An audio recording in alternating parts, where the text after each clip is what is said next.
Salam dəyərli izləyicilərim, kanalıma xoş gəlmisiniz. Əvvəlcədən kanalıma baxdığınız üçün hər birinizə təşəkkür edirəm. Bu gün sizlər üçün olduqca ləzzətli, hamının sevərək yediyi Soçi paqlavasının hazırlama qaydasını paylaşacağım. Əvvəlcə qabın içərisinə 200 ml stəkanla 4 stəkan un tökürəm. Üzərinə 1 cimdik duz, 1 ədəd vanilin,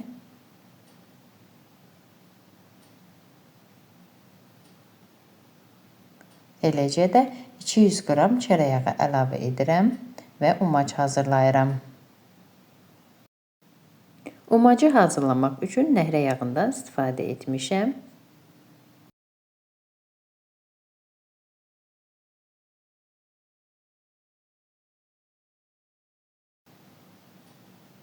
Hazırladığım umacın üzərinə 1 ədəd qabartma tozu, qabartma tozunu 1 çay qaşığı soda ilə də əvəz edə bilərsiniz. 4 ədəd yumurta sarısı, eləcə də 200 qram xama əlavə edib xəmir yoğururam.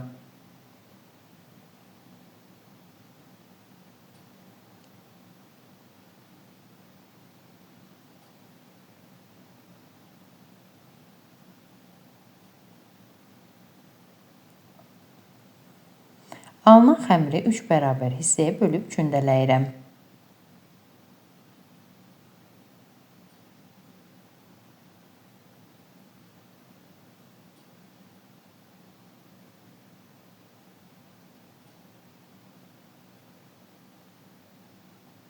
Xəmirin üzərini örtüb biraz gözlədirəm. İndi isə içliyi hazırlayıram. İçli üçün qabın içərisinə 4 ədəd yumurta ağı, stəkan yarım şəkər tozu, eləcə də biraz vanilin əlavə edib mikserlə ağarına qədər qarışdırıram.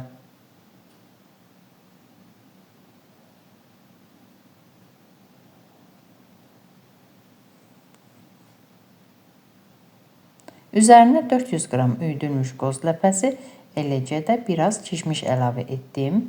Zövqə görə kişmiş tökməyə də bilərsiniz.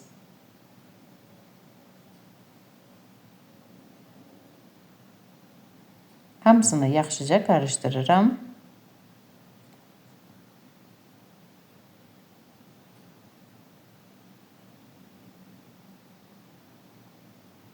Və artıq içliyimiz hazırdır. Kündəni dəzgahın üzərində yayıram. Xəmir yağlı olduğu üçün ondan istifadə etmədim. Asanlıqla yayılır.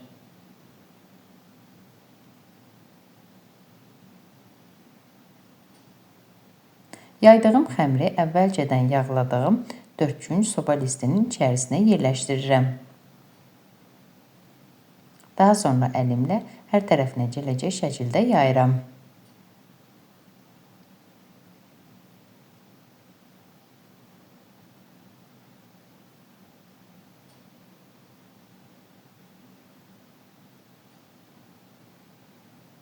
İçliyi 2 bərabər hissəyə bölürəm.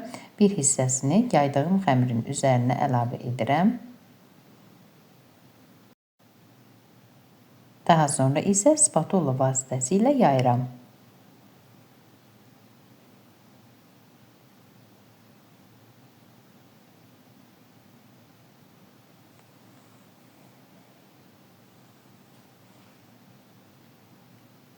Digər yuxanı da bu qayda ilə açıram.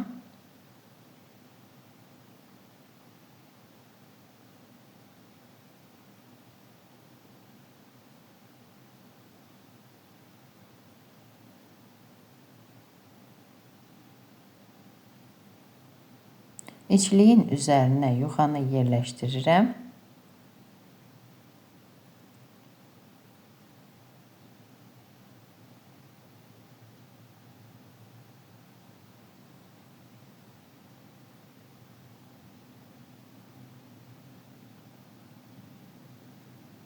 Daha sonra isə qalan içliyi də yuxanın üzərinə tökürəm.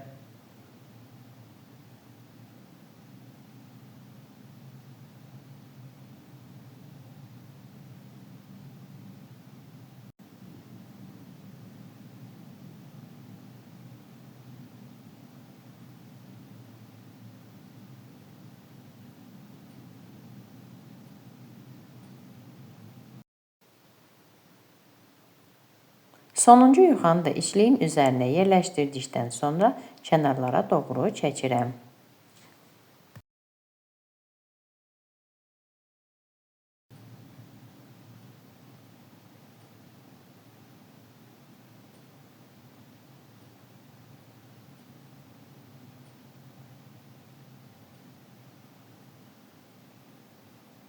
Daha sonra isə bıçaqla kəsirəm.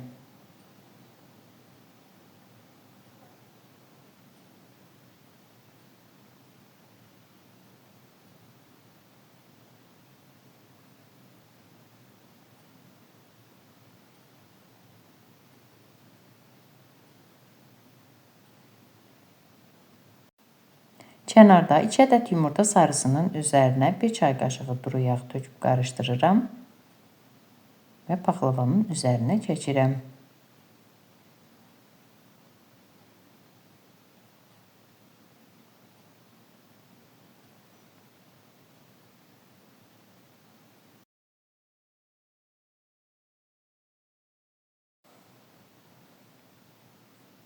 Sonda paxlavanın üzərinə qoz ləpəsi qoyuram.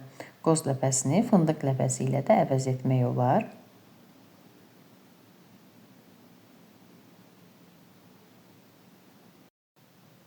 Bu qayda ilə hazırladıkdan sonra paxlavanı əvvəlcədən qızdırılmış 180 dərəcəlik sobada alt-üst rejimdə bişirirəm. Paxlava bişib hazır olduqdan sonra üzərinə bal gəzdirirəm.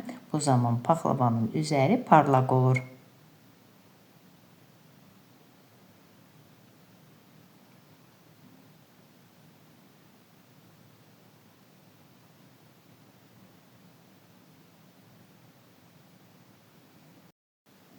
Paxlava tam soyduqdan sonra isə kəsib süfrəyə təqdim edirəm. Əziz xanımlar, əgər siz də mənim reseptimi, kanalımı bəyəndinizsə, mənə abunə olub dəstək olmağı unutmayın. Hazırlayacaq olan hər kəsə nuş olsun. Sağ olun, görüşərik.